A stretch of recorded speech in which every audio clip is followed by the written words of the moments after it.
后面分享讲我为什么会到分享团去来，因为我一阵子我从移民归来，我就在台家干起工，因为 K 罗跟我很熟，离开台家以后，我那这个班嘛是继续行就对了哈。有一天 K 罗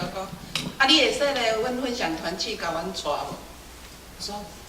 看看呢，结果我看一看，结果就来了，来了，就发现讲咱教会这兄弟姊妹，大家都很和蔼可亲，也很多不是只有气功以外的东西，我也当去学的。在教会，它有一个就是团队精神，兄弟姐妹情另外就是讲大家都合作无间另外的是讲有一种叫做无所求的付出所以觉得讲跟这教会的分享团契非常的好，因为我没有去做礼拜啦所以我只能乐分享团契啦。好，谢谢大家。